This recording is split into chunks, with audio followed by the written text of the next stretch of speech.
भगवान श्री कृष्णा के जन्म के तुरंत बाद ही उनके ऊपर मृत्यु का खतरा मंडराने लगा था। मथुरा का राजा अत्याचारी कंस उनके पीछे पड़ा था। इस तरह जन्म के ठीक 6 दिन के भीतर भगवान को मारने के लिए कंस की ओर से भेजी गई राक्षसी पुतना आई थी। पुतना की योजना थी कि वे अपने स्तनों पर विष लगाकर जाएगी और धोखे से नन्हे बालक को पिला देगी। इस तरह कंस के रास्ते का कांटा मिट जाएगा। लेकिन अपनी इसी योजना के चलते पुतना मारी गई। कारण नवजात शिशु बने भगवान ने दूध पीने के बहाने उसके प्राण पी लिए और पुतना मारी गई। पुतना भले ही राक्षसी थी, लेकिन दूध पिलाने के कारण उसे भगवान श्री कृष्णा की माता का दर्जा प्राप्त हुआ। ब्रज के क्षेत्र में आज भी पुतना एक रक्षिका की तरह पूजी जाती है, जो कि छोटे छोटे बच्चों के ऊपर हवा, तंत्र मंत्र और बुरे सपने और रात में चौंक कर उठने और अचानक जाग जाने की समस्याओं का निदान करती है। गोकुल में स्थित पुतना वध मंदिर में लोग अपने नवजातों को लेकर माथा टेकने जाते हैं। पुतना असल में कौन थी, पुराणों में इसका भी रहस्य बताया गया है। पुतना के जन्म का रहस्य भगवान विष्णु के वामन अवतार से जुड़ा है।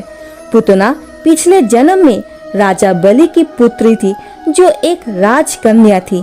पिछले जन्म में पुतना का नाम रत्नाबाला था। एक दिन राजा बलि के वहाँ वामन भगवान पधारे। वामन भगवान की सुंदर और मनमोहन छवि देखकर रत्नाबाला के मन में ममता जाग गई। वह मन ही मन सोचने लगी कि मेरा भी ऐसा ही पुत्र हो, ताकि मैं भी उसे हृदय से लगाकर दूध पिला सकती और बहुत दुलार करती। भगवान ने उसकी मन की इच्छा को जान लिया और तथास्तु कहा।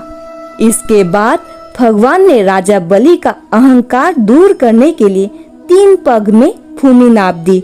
राजा समझ गए और अपनी गलती का उन्हें एहसास हो गया। राजा ने वामन देव से क्षमा मांगी, लेकिन इस घटना को रत्नाबाला ने देखा तो उसे ये छल लगा। उसे प्रतीत हुआ कि उसके पिता का घोर अपमान हुआ है। इससे रत्नाबाला बुरी तरह से क्रोधित हो उठी।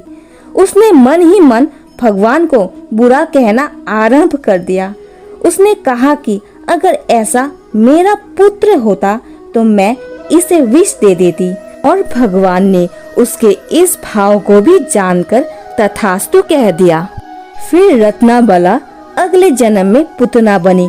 पुतना कंस की सबसे विश्वास पात्र थी और उसे भाई मानती थी। वे कंस की थाई भी रही थी। कंस ने अष्टमी के तिथि के दिन जन्म लेने वाले सभी बच्चों को मारने का आदेश दिया। आदेश मिलने के बाद पुतना गोकुल पहुंच गई। पुतना भेष बदलने में माहिर थी। उसने सुंदर स्त्री का भेष धारण किया और भगवान श्री कृष्ण को दूध पिलाने लगी। भगवान ने उसे पहचान लिया और उसका वध कर दिया। इस प्रकार से ही भगवान के हाथों पुतना का वध हुआ और जन्म मरण के बंधन से मुक्त कर दिया, और पिछले जन्म में पुतना की दूध और विष पिलाने की इच्छा को भी पूर्ण किया। और दोस्तों, ये थी भगवान श्री कृष्णा और पुतना की कथा।